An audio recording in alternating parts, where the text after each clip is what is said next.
Good morning students, welcome to class 2nd and this is your first online class of EVS from Jarani Public School, and here is your EVS book. The name is Go Green, and your first chapter in this book is My Wonderful Body. In this chapter we will learn about our body. So let us begin. Look at the pictures of these machines. Match the machine with the job it help us to do. अब हमें क्या करना है, ये पूरी जो machines की अलग अलग मशीन्स दी गई हैं, स्विंग मशीन दिया है and this is washing machine and this is juicer mixer, तो इससे हमें क्या करना है, इन चीज क्या वर्क करती है उससे इसको मैच करना है. तो स्विंग मशीन से क्या किया जाता है, कपड़े सिले जाते हैं, तो इसे हम किसके साथ मैच करेंगे, यहाँ कपड़ों के साथ मैच करेंगे. देन ये जो वॉशिंग मशीन है, वॉशिंग मशीन क्या करती है, कपड़े धोने के काम करती है हमारे लिए, तो इसको यहाँ पे ये जो कपड़े सूखने डले हुए हैं इसके साथ मैच करेंगे, धुल के यहाँ पे टांगे गए हैं. देन ये जूसर मिक्सर है, इसका क्या काम है, जूस निकालने का, तो ये मशीन हमारे लिए जूस निकालने का काम करती है, तो इसको इसके साथ मैच करना है. ठीक है. A body is also like a big machine with many parts. All the parts of the body help us to do different jobs. इसी तरह जैसे अलग अलग मशीन हमारे लिए अलग अलग काम करती हैं, हमारी बॉडी भी एक तरह की मशीन है जो हमारे लिए डिफरेंट काम करती हैं. Parts of my body. अब हम अपनी बॉडी के पार्ट्स के बारे में बात करेंगे. The main part of a body are head, trunk and limbs. ये आप देख सकते हैं इस फोटोग्राफ में. तो मेन पार्ट हमारी बॉडी की क्या होते हैं, 3 पार्ट्स. हेड होता है, लिम्स होते हैं जो हमारे हाथ होते हैं और हमारे पैर होते हैं, इसे हम बोलते हैं लिम्स. और ये सेंटर का जो ये धड़ होता है इसे हम बोलते हैं trunk. Our arms and legs are called limbs. The neck joins the head with the trunk. और ये जो ट्रंक है इसको हेड के साथ कौन ज्वाइन कर रहा है, ये हमारी neck. We also have 5 sense organs. These are eyes, ears, nose, tongue and skin. हमारे पास कितने सेंस ऑर्गन्स है, 5. और ये कौन कौन से हैं, eyes, ears, nose, tongue and skin. Our sense organs are like windows to the world. They help us receive all kind of information about things around us. जो हमारे सेंस ऑर्गन्स है विंडो की तरह काम करते हैं, जो कि हमें डिफरेंट टाइप ऑफ इंफॉर्मेशन जो है अराउंड इस वर्ल्ड में वो सब हमें पहुंचाते हैं. Our body is covered with skin. और हमारी पूरी बॉडी किस चीज से कवर है, स्किन से. My body works for me. I can do many things with my body. I can run, cycle, jump with my legs. अब हमारी बॉडी हमारे लिए बहुत सारे काम करती है. कैसे, जैसे हमारी लेग्स हैं, लेग्स क्या काम करती है, रनिंग का काम करेंगी, साइकिलिंग का काम करती हैं, क्लाइंबिंग, जंपिंग, ये सारे हम किस बॉडी पार्ट से करते हैं, लेग्स से. I can write, carry things, clap, catch and throw with my hands. और हम इसी तरह जिस तरह लेग्स हमारे लिए काम करती है, हैंड्स हमारे लिए क्या काम करते हैं, कोई चीज हमें फेंकनी है, थ्रो करना है. देन राइट करने के लिए, लिखने के लिए, क्लैप करने के लिए, कोई चीज कैच करने के लिए हमारे क्या चीज काम आती है, हमारे hands. All these organs are outside the body and we can see them. They are the external organs. और जितने हमारे ऑर्गन्स है जो हम बाहर से देख सकते हैं वो सारे हमारे हैं external organs. So, here we have a quick check. Fill in the correct sense organs to complete the sentences. अभी हमने जो sense organs के बारे में पढ़ा था, अब हम देखेंगे कि हमें कितना समझ आया. I see with my, किससे हम देखेंगे, eyes. किससे हम देखते हैं, eyes से, ये हमारे sense organ है. I hear with my, किससे हम सुनते हैं, ears. Then I taste with my, किससे हम टेस्ट करेंगे, tongue, T-O-N. Then I touch with my, किससे हम टच करते हैं, skin. Then I smell with my, किससे हम स्मेल करेंगे, कौन से सेंस ऑर्गन से, nose. ठीक है.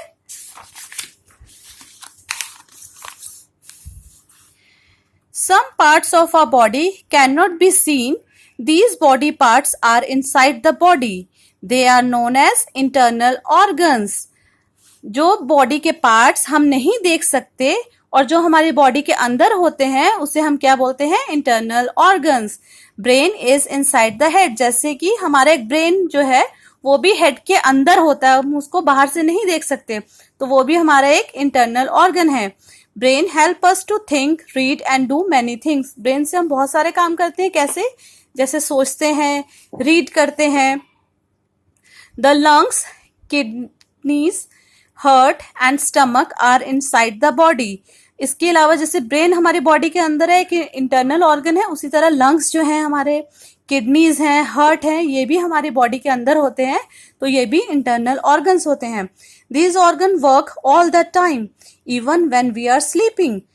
और ये ऑर्गन्स कब काम करते हैं? हर समय काम करते हैं। एक्सटर्नल ऑर्गन्स तो तब काम करेंगे जब हम उसको अपनी मर्जी से चलाएंगे, लेकिन इंटरनल ऑर्गन्स ऐसे होते हैं जो हर समय काम करते हैं। और कब? जब हम सो रहे हैं उस समय भी हमारा हार्ट भी काम करेगा, लंग, किडनी, ब्रेन सब कुछ काम कर रहा होता है, वो सोते नहीं है। The food we eat enters the stomach, the air we breathe in enters the lungs. जो हम खाना खाते हैं वो कहाँ जाता है? हमारे स्टमक में जाएगा। जो एयर हम ब्रीथ इन करते हैं, सांस लेते हैं, वो हमारे लंग्स में जाती हैं। Our heart pumps blood to all parts of the body. और हमारा हार्ट क्या करता है? ब्लड को पंप करता है, पहुंचाता है सारे बॉडी के पार्ट्स में। Place the palm of your right hand on the left part of the chest just below your shoulder. You can feel your heartbeat. अगर आप अपने लेफ्ट साइड पे चेस्ट के पास यहाँ पे हाथ रखेंगे तो you can feel your heartbeat. Doctor hears your heartbeat with a stethoscope. अब ये जो ये देख रहे हैं, जो डॉक्टर के पास ये इंस्ट्रूमेंट होता है जिससे वो हार्टबीट चेक करता है, इसे क्या बोलते हैं? Stethoscope. The heart is the most important part of the body. Heart जो हमारे बॉडी का है बहुत ही ज्यादा इंपॉर्टेंट पार्ट है। जॉग फॉर 2 minutes और so, then feel your heart beat. You will find your heart beat faster after jogging और रनिंग। आप अगर 2 मिनट के लिए जॉग करेंगे या रनिंग करेंगे तो आपने देखा होगा कि आपकी हार्ट बीट बहुत फास्ट हो जाती है। Then match the organ with its type. अब ये ऑर्गन्स दिए हुए, अभी हमने पढ़ा internal organs and external organs के बारे में। अब हम देखेंगे इसमें से कौन से इंटरनल ऑर्गन्स है और कौन से एक्सटर्नल। हार्ट है, हार्ट है ना, हार्ट अपनी आंखों से हम देख नहीं सकते, हमारी बॉडी के अंदर है, बाहर नहीं है। तो जो चीजें अंदर है उन्हें क्या बोलते हैं? इंटरनल। इन लिखा है, इन से इंटरनल, इंटरनल यानी ये बॉडी के अंदर है हार्ट। देन ईयर्स है, ईयर्स जो है हमारी बॉडी के बाहर से हम देख सकते हैं, इजिली आंखों से देख सकते हैं, तो ये एक्सटर्नल ऑर्गन्स होते हैं जो हमारी बॉडी के बाहर होते हैं। लंग्स भी हम नहीं देख सकते, तो ये भी क्या हो गया? Internal organs. देन स्टमक है, स्टमक भी हम नहीं देख सकते, तो ये है इंटरनल ऑर्गन। देन नोज जो है, नोज देख सकते हैं हम, एक्सटर्नल ऑर्गन है। Match it with this. Then coming to bones and muscles, when you press the soft skin and flesh of your palm, you will feel the hard matter. These hard parts are called bones. अगर हम अपने flash को, skin को touch करेंगे, press करेंगे palm में, तो आपको कुछ हार्ड फील होगा, तो ये हार्ड पार्ट क्या है? हमारी बोन्स हैं। There are many bones all through the body. These bones form the skeleton. ये हमारे बॉडी में बहुत सारी बोन्स होती हैं, जैसे हमारी लेग बोन्स हैं, हैंड बोन्स हैं, और ये सारी बोन्स मिलके क्या बनाती हैं? स्केलेटन। ये जो आप देख रहे हैं पूरा ह्यूमन बॉडी का स्केलेटन है।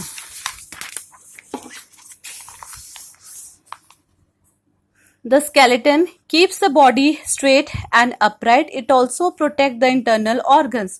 अब skeleton का क्या काम है? हमारी बॉडी को सीधा रखता है और स्ट्रेट रखता है, और प्रोटेक्ट करता है किससे? हमारे इंटरनल ऑर्गन्स को। Rest your elbow on the table, then lower your hand and stretch your hand outwards. अब अगर हम अपने एल्बो को टेबल पे रखेंगे, रेस्ट करेंगे, तो उसको अगर हम चाहें तो अपने हाथ को आगे पीछे हिला सकते हैं, जैसे you can see in this activity, आगे पीछे हिला सकते हैं। तो ये किसके थ्रू होता है? ये हमारी मसल्स के थ्रू होता है। This movement of the hand takes place because of muscles. Muscles are connected to the bones. Muscles किसके साथ कनेक्टेड होती है? अटैच होती है बोन्स के साथ। Muscles and bones together help us to bend, move, sit and stand. जो हमारी मसल्स हैं और बोन्स दोनों किस चीज में हेल्प करती हैं टुगेदर? बेंड करने में, बॉडी को झुकाने में, मूव करने में, चलने में, बैठने में, एंड स्टैंड होने में, seat and stand. You can ride your bicycle, swim, run, throw a ball or play games if you have strong bones and muscles. आप ये सारी एक्टिविटीज कब कर पाएंगे? जब आपकी बोन्स और मसल्स स्ट्रांग होंगी. अब इसके बाद हम बॉडी पॉस्चर के बारे में बात करेंगे. Posture is the way we sit, stand और वॉक. पॉस्चर हम किसे बोलते हैं? जिस तरीके से हम उठते हैं, बैठते हैं या वॉक करते हैं. A body has a good posture if we sit, stand and walk erect. अगर बॉडी का पॉस्चर गुड कैसे होगा, अच्छा कैसे होगा? जब हम बैठेंगे और खड़े रहेंगे और वॉक करेंगे एकदम इरेक्ट, एकदम सीधे. जैसे यू कैन सी यहाँ एकदम सीधे से खड़े हैं, वॉक कर रहे हैं एकदम सीधे से, झुकनी नहीं चाहिए, बेंड नहीं होना चाहिए. बैठे हैं वो भी एकदम कमर सीधी करके एकदम erect. Good posture make us look smart. जिसके पॉस्चर ठीक होता है, एकदम इरेक्ट होता है, वो लोग स्मार्ट दिखते हैं. So quick here quick check. Strike out wrong posture. अब रॉन्ग पॉस्चर क्या है? ये देखिए स्ट्रेट बैठा हुआ बच्चा, एकदम स्ट्रेट है, तो ये तो राइट पॉस्चर है, ये रॉन्ग पॉस्चर नहीं है. देन ये देखिए बच्चे की दोनों टांगे झुकी हुई हैं, ये ऐसे बैक भी ऐसे झुक के पकड़ा हुआ है, तो ये this is the wrong posture. ये सीधा खड़ा है एकदम इरेक्ट, तो this is the right posture. And ये जो किसी को गिफ्ट दे रहा है, कुछ दे रहा है, तो वो झुका हुआ है, तो this is the wrong posture. ऐसे हमें नहीं करना. Now stay fit. अब हम कैसे फिट रह सकते हैं उसके बारे में बात करेंगे. If we eat the right kind of food every day and exercise, we will be fit and healthy. अब हम फिट और हेल्दी कैसे रह सकते हैं? अगर हम सही तरह खाना खाएंगे रोज और रोज एक्सरसाइज करें, then we can be fit and healthy. तब हम फिट और हेल्दी रह सकते हैं. Walking, running, jogging and yoga are important for the body. Try to take part in many outdoor activities. अब फिट रहने के लिए कौन कौन सी एक्सरसाइजेज हो सकती हैं? वॉकिंग कर सकते हैं, रनिंग कर सकते हैं, जॉगिंग कर सकते हैं या योगा कर सकते हैं. तो ये सारी इंपॉर्टेंट एक्सरसाइजेज जिससे हम अपनी बॉडी को फिट रख सकते हैं. और हमें और क्या ट्राई करना चाहिए? अलग अलग एक्टिविटीज होती हैं, जो आउटडोर एक्टिविटीज होती हैं, तो उसमें भी पार्टिसिपेट करना चाहिए. So this way I have completed this chapter. Read this chapter once again and do the assignment in your EVS copy as instructed. Stay at home, study hard. Have a nice day. Thank you.